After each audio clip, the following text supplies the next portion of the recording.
Good morning, everyone. Jai Shri Ram. Today I am going to recite verses 1 to 24 from the first chapter, Hanuman's flight over the ocean, from the Sunderkand, the book of beauty of Ramayana. Srimad Valmiki Ramayana is an epic poem of India which narrates the journey of virtue to annihilate. Sri Rama is the hero and Ayana is her journey. In India, it is believed that Sri Rama lived in Treta Yuga, which means millennia before Christ, and we are presently concerned with what Srimad Valmiki Ramayana tells us rather than when it was told. This epic poem, Ramayana, is a smriti which is translated as from memory. Given the antiquity of Srimad Valmiki Ramayana, there have been some interjected verses. Sometimes these verses can be contradicting. Srimad Valmiki Ramayana is composed of verses called shlokas in Sanskrit language, which is an ancient language from India, and a complex meter called anustupa. These verses are grouped into individual chapters called sargas, wherein a specific event or intent is told. These chapters or sargas are grouped into books called kandas, where kanda means the internode stem of sugarcane, or also a particular phase of story or an event in the course of storytelling. Thus, the structure of Srimad Valmiki Ramayana is arranged into 6 kandas or books, and they are Balakanda, Book of Youth; Ayodhya Kanda, Book of Ayodhya; Aranya Kanda, Book of Forest; Kishkinda Kanda, the Empire of Holy Monkeys; Sundarkanda, Book of Beauty; and Yuddhakanda, Book of War. Ramayana contains 24,000 verses, means slokas, arranged into numerous cantos or sarga, which are contained in 6 books as mentioned earlier. The verses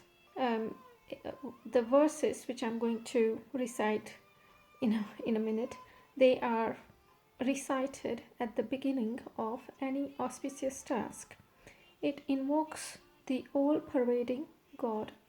The verse is Shuklam Varadharam Vishnum Shashivarnam Chaturbhujam Prasannavadanam Dhyayeta Sarva Vignopashyantaye Apadam Pahartaram Dataram Sarva Sampadam Lokabhiramam Sriramam Bhuyo Bhuyo Namamyaham, which means the one who is adorned with a white garment, who is all-pervading, who is bright as a full moon, who has 4 arms and who has a pleasing smile on face, may be meditated upon to extinguish all obstacles.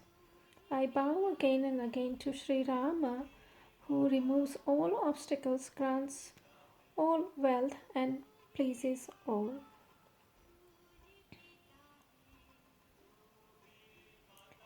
This first chapter of Sundarkand describes Hanuman's preparation to cross the ocean in search of Sita. Mighty Hanuman's flight over the ocean is described in a glorious detail. Hanuman's encountering of Menaka, Surasa, and Simhika from important phases of his flight. Chapter 1, verses 1 to 24.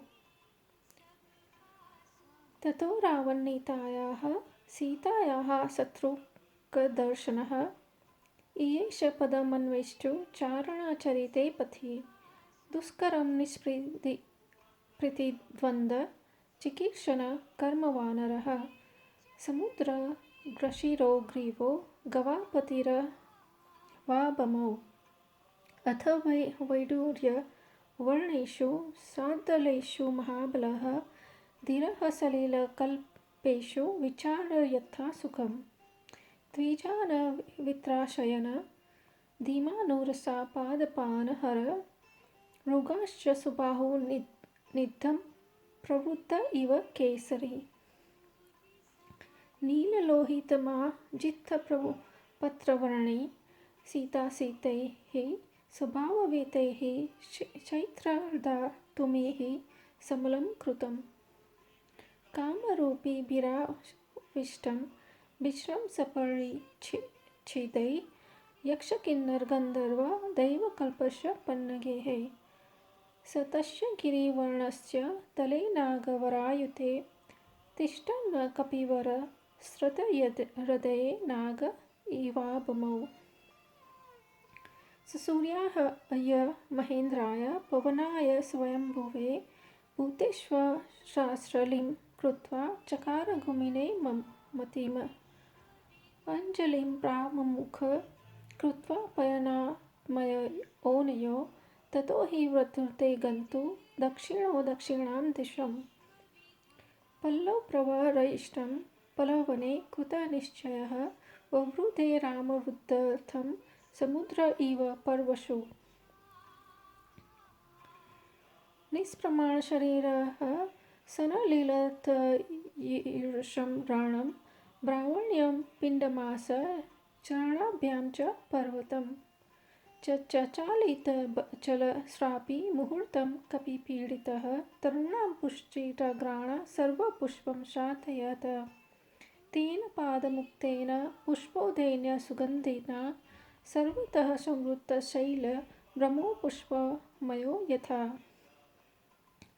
पिण्डमानस्तो बलिना महेन्द्रस्तेन पर्वतः रीतिनिर्वृत्तसायामशा Kanchana गणराजतिः मुमुचशिलाः shallow विशालाः समनः शिलाः मध्यमेन चिर्षा जुष्टो धूमि राजीरिवानलः गिरणापिण्डमानेन पीड्यमानानि सर्वशः गुहाविष्टानि भूतानि विनेदु विक्रेते स्वरैः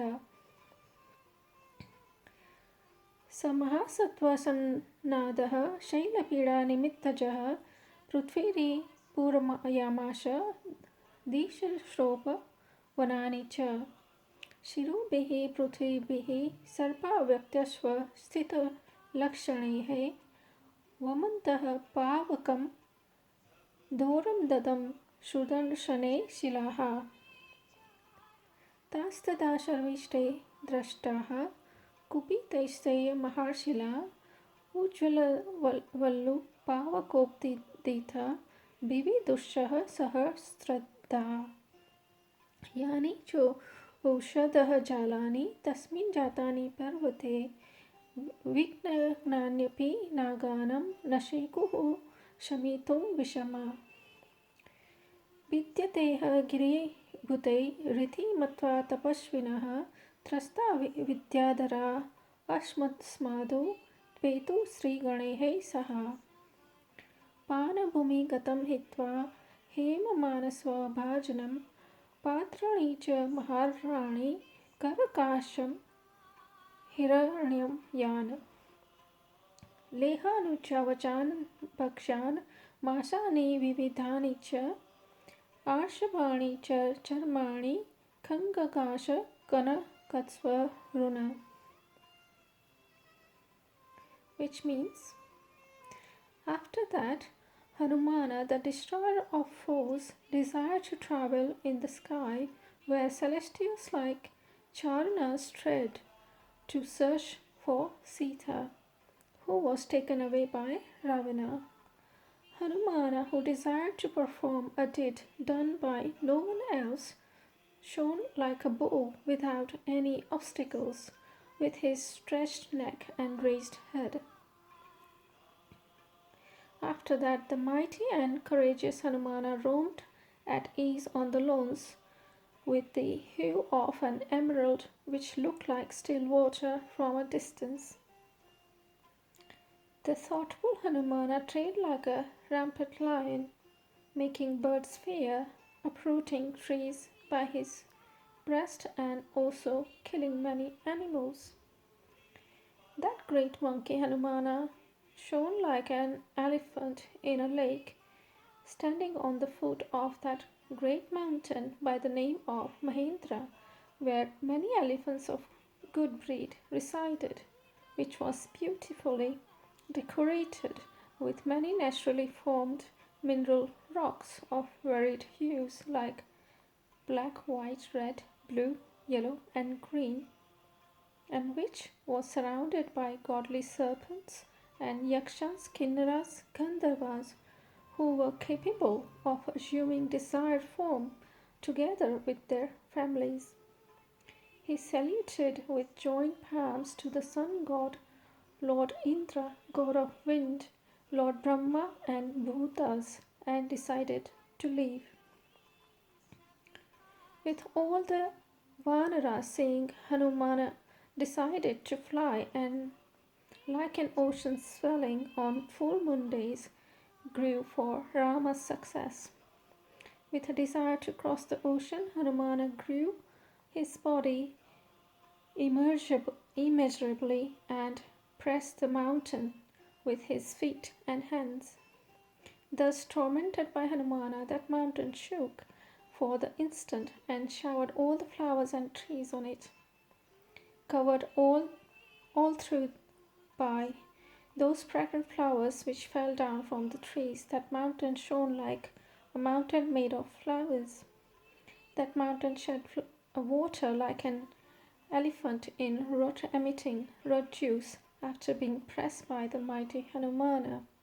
Pressed by that mighty Hanumana, streaked of gold, silver, and antimony color appeared on Mahendra mountain.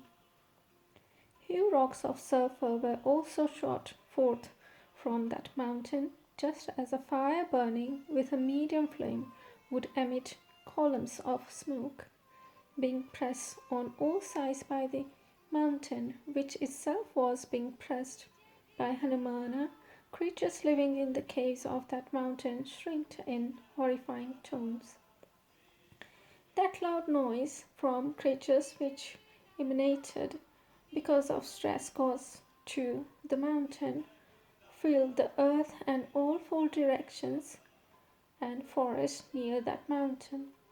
Great snakes with clear swastika signs on their hoods spewed out frightening flames with their great heads and bit the rock with their teeth. Then those great rocks, beat by those snakes with anger and venom, burned due to the flames and split into 1,000 pieces. Medicinal herbs from that mountain, although capable of destroying ordinary poisons, could not neutralize the poison from those snakes. Ascetics residing on that mountain flew away from there, thinking that some demons were destroying it. Vidyadharas who lived there became afraid and flew away with their women folk, leaving behind them golden jugs of wine in the liquor house, gold vases, a variety of sauces that can be lit, eatable, various meats, skins of oxen, and swords with golden hills. I'll continue in my next episode. Jai Shri Ram.